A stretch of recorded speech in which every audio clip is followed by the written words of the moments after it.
ती अत्यंत हुशार मुलगी तिच्यावर अन्याय झालेला आहे. तिच्या आईने सगळं या ठिकाणी माहिती दिलेली आहे.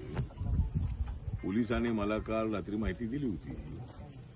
पोलिस त्यांची बाजू मानतायत, म्हणजे पोलीस आम्ही त्या दोघांवर कारवाई केलेली आहे. ते दोघे जण जेलमध्ये आहे. आता आपल्या त्यांच्या आईचं म्हणणं आहे बाबा त्यांच्यावर 3 जुर्माना लावला पाहिजे. तर ही जर खरोखर स्वतः न घेतलेली फाशी असेल, कुणीतरी तिला फाशी दिली असती, तर 302 लागायला हरकत नाही आहे.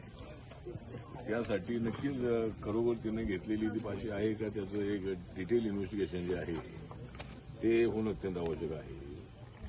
त्यासाठी सीआयडीच्या मार्फत इन्क्वायरी करायला आपण लावू आणि आपल्याला न्याय मिळाला पाहिजे. आपली 11 वर्ष 5 महिन्याची मुलगी होती, अत्यंत हुशार मुलगी होती आणि या गोरगरीब असणाऱ्या कुटुंबामधल्या या मुलीवर अन्याय झालेला आहे, कुटुंबावर अन्याय झालेला आहे.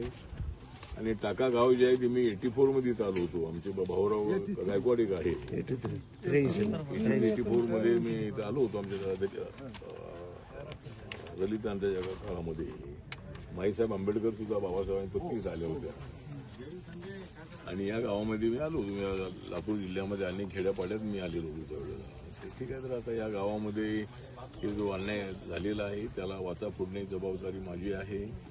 सेंट्रल मिनिस्टर म्हणूनही, समाजाचा कार्यकर्ता म्हणूनही हा अन्याय झालेला आहे आणि या अन्यायाच्या संबंधामध्ये नक्की प्रयत्न करेन. आणि या कुटुंबांना मी मुख्यमंत्र्यांनी बोलणार आहे म्हणजे सीआयडी इन्क्वायरीसाठी. आणि आपल्या कुटुंबाला काही आर्थिक मदत जी आहे, मुलगी तर आपली गेलेली आहे, आपण मोलमजुरी करणारे आहात. आपल्या कुटुंबामध्ये कोणी असेल तर